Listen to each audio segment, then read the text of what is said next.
Oval fans, we are back for the back half of Season 3. Season 3, Episode 12, entitled The Dutiful Wife. 7 out of 10. Thought it was okay. Max and Bobby definitely saved the episode for me, as well as the impending drama that's about to ensue once the vice president does his thing on stage. I was a bit disappointed because I thought we'd see the aftermath of that scene where they get off of the stage and Hunter's like, to the Oval now, but no, that's next week. Oh well. Alright, so before moving forward in the review, make sure you take a moment to hit the thumbs up button to show you like the video.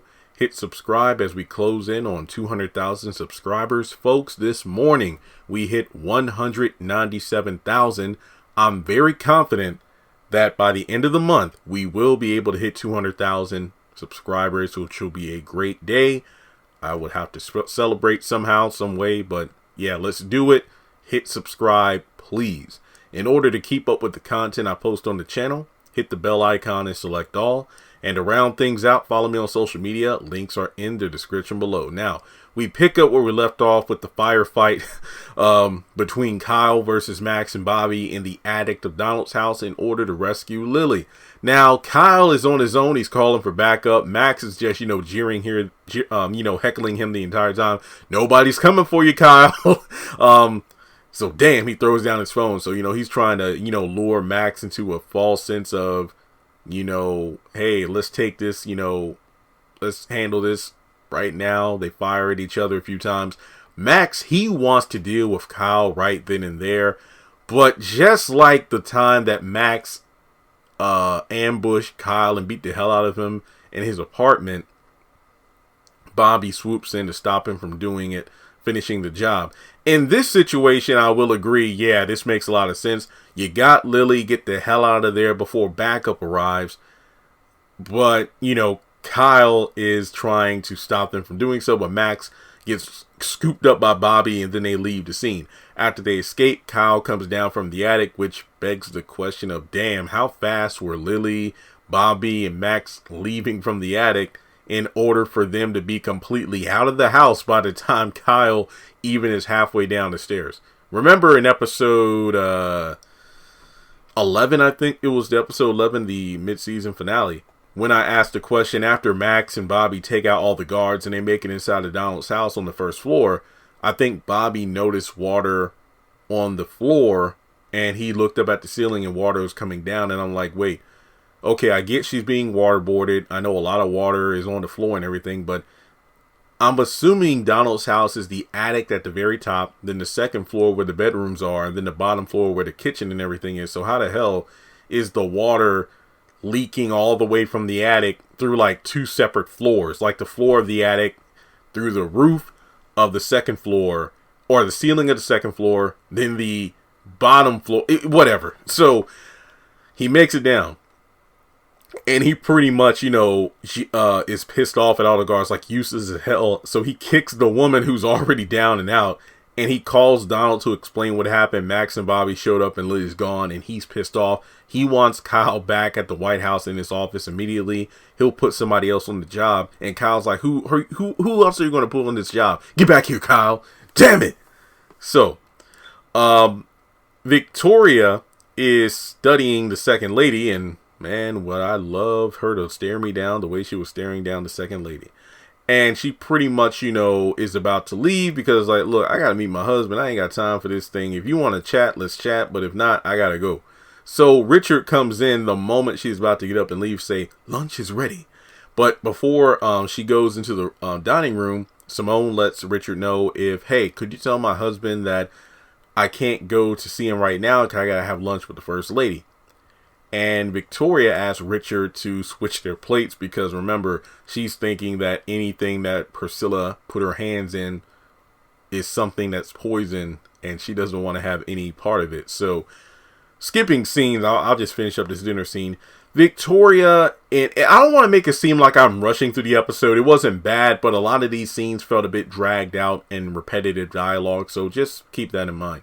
So, she keeps pestering the second lady to know what your game is. You're just as ambitious as I am. What is it that you and your husband are trying to do? Oh, I try my best to stay out of politics. you're fake as hell. And you can tell she really is, but she's playing the role of the dutiful wife. So she eventually gets up from the table, even after Victoria pulls a knife. Well, excuse me. She takes the knife on the table and like stabs it into the table and like kind of, you know, points it in Simone's direction. It's like, look, I ain't got time for this mess. I'm here to meet my husband. You tripping. And then she up and leaves, which I thought was pretty funny for her to do. Now, going over to Lily, who is brought over to the hotel. She's still freaked out because she explains how she was waterboarded. You know, Bobby sits her on the couch and, you know, he sits next to her. Max comes over, and this was one of the funniest scenes of the episode. So Lily is, you know, traumatized by what happened. So Max, you know, hands her a bottle of water. She like slaps it out of his hand, or she grabs it and tosses it across the room. Like, what the hell is wrong with you? Because she just got waterboarded. The last thing she wants is some water, which I thought was hilarious as hell. Max ain't give two fucks in the episode, and that's one of the reasons I did enjoy it. So she is just, you know, on the edge where Max says, hey, Bobby, we got to go, because they got to go to the White House immediately. Lily's like, oh, look, after everything I just went through, they're trying to kill me. It's like, they didn't want you dead. They do that because they want information. Am I safe here? Yes, you are safe here. So we got to go. I'll be right back. And look, here's a gun. Use on anybody who comes to that door that isn't us. And Max like, what about housekeeping? She knows the difference. Are you sure she knows the difference? Max was... Sassy Max, I'm here for it. So he goes out of the room because, like, look, we got to go. I'll give you 3 minutes. I'll be there in 1. He pokes his head back in after about a minute. She points the gun. Like, see, look, there you go. She don't know what she's doing. Well, I said it'd be right there. Look, I know I was waiting in the hallway. It's been a minute. You still weren't out here. We got to go. So he's like, look, Lily, I'll be back. But he makes her promise that Kyle is something that she will deal with. Like, hey, bring him to me so I can deal with him. It's like, look, I don't know. Max got first dibs. No, I want to handle him. I want to kill him. Okay. So from there, we go over to Donald and lazy ass Hunter. And, you know, he pretty much checks on the president. It's like, you know, hey, you still okay about what happened with Eli basically going off on you? But it's funny because every time Hunter said he wanted somebody kicked out of the White House, Donald was like, no. Vice President, I want his ass out of the White House. No, I think we need him here because at least while he's here in the West Wing, we can monitor him and make sure he doesn't do anything rash with the media. But I got to ask you about a girl. What girl, Donald? I have plenty of girls here in the White House. A girl who works at a pharmacy. Because remember, Sam came to Donald with the information about, hey, did the president have a girl here from a pharmacy?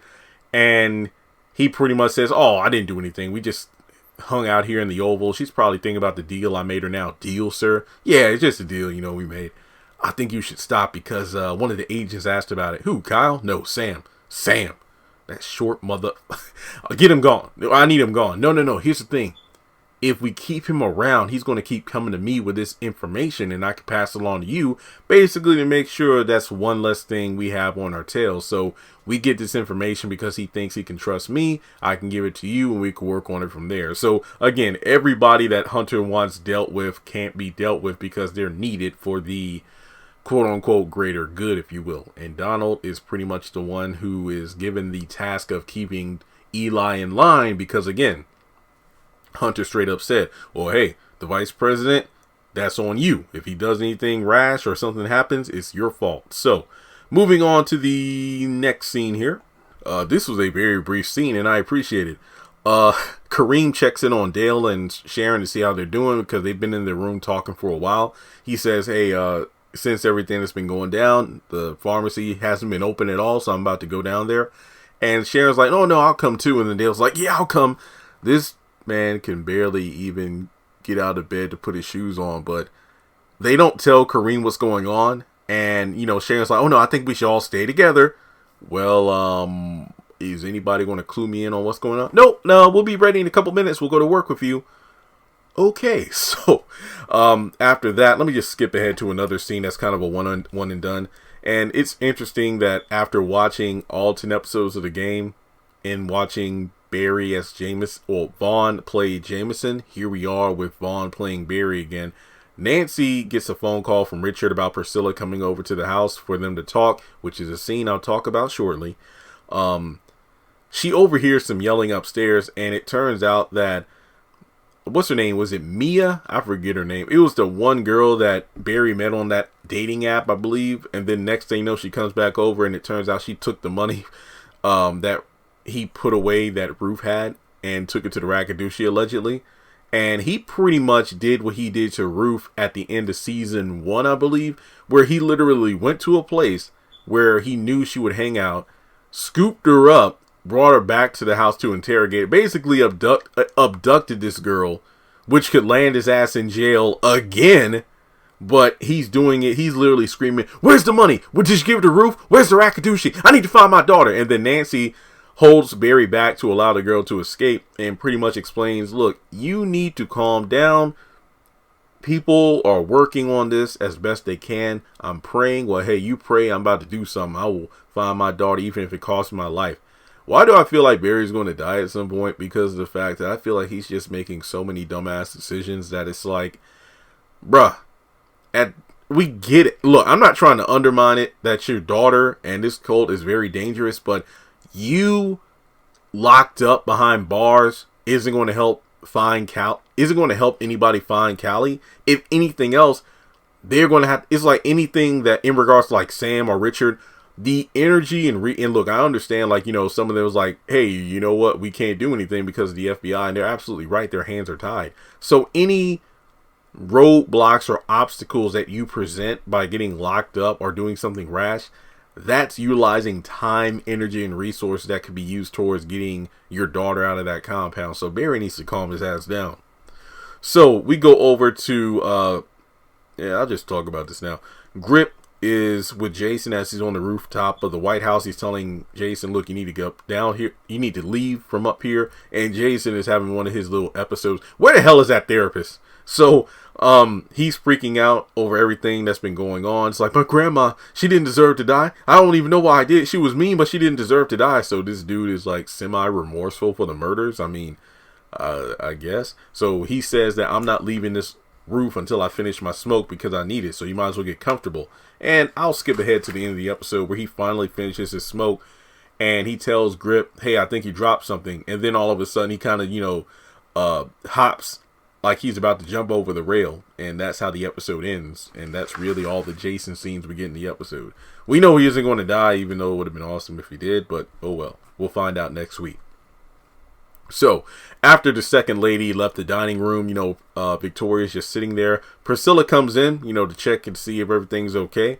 And it's funny because Victoria is the one who actually antagonizes her. So I'm not even mad at Priscilla in this episode. I'm really not, because Victoria was the one that started the shit. She tells Priscilla to have a seat and switches the plates around, which is interesting because it's like, wait a minute. So you asked Richard to switch your plate with Simone's because you thought it was poisoned, and now you want to switch the plates back. Is this a power move or something like that? It's just one of those things where it's like, hey, I want to take that plate back because I'm not afraid of you. But then again, if you had the plate where the guest was sitting, wouldn't that showcase that you were afraid that the food was tampered with? Anyway, they have a little quote-unquote girl talk, but it's really just Victoria going into full Veronica Harrington mode, talking about Priscilla like she's a ghetto ratchet hoodlum. It's like, oh yeah, you're trying to act sophisticated. I think you want some grape soda, because the best part of this scene wasn't Priscilla or Victoria. Okay, technically when Priscilla got up to walk away, Lord have mercy. Or what did Bernie Mac say? Lord have mercy. The Lord is my shepherd. He know what I want. Miss Priscilla.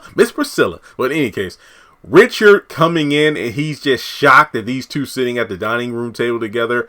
That was the best face ever. And then how Victoria played off it was just great. It's like, oh no, yeah, we're just here having a little chat. I know it's shocking, isn't it? Oh, no, ma'am, anything I can do for you? Yes, get us something to drink. Grape soda for you? Oh, no, just and she mentions a fancy wine or something. Oh, you acting classy today. So, afterwards, Priscilla, well, actually, before she gets up, Victoria makes it clear for like the 80th time, I'm going to figure out how you're connected to my father, how you know him, I'll get you fired. Right, ma'am. Good luck with that, ma'am. Bye, ma'am.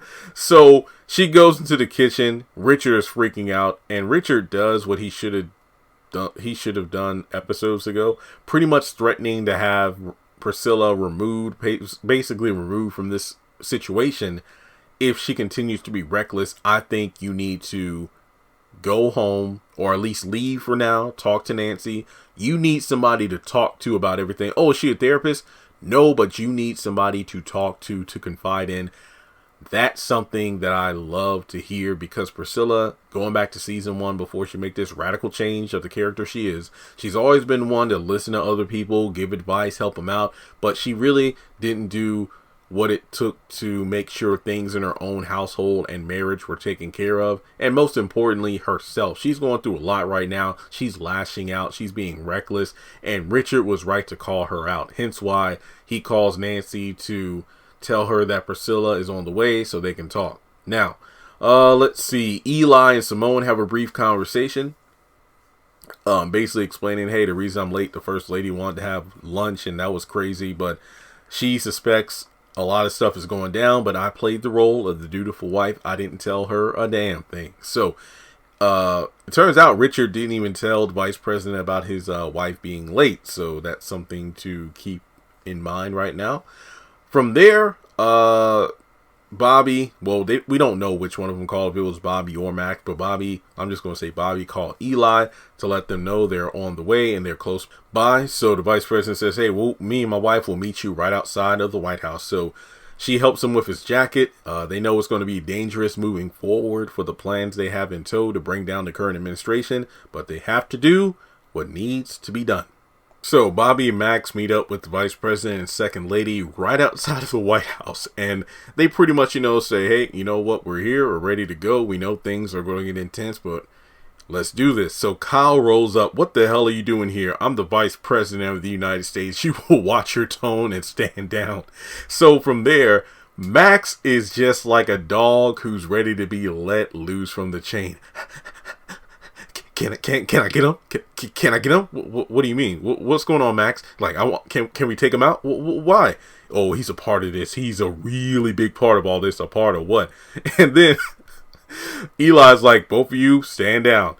And Bobby tells him, no, I think you two need to go inside. Okay, so they kind of rush the vice president and second lady inside.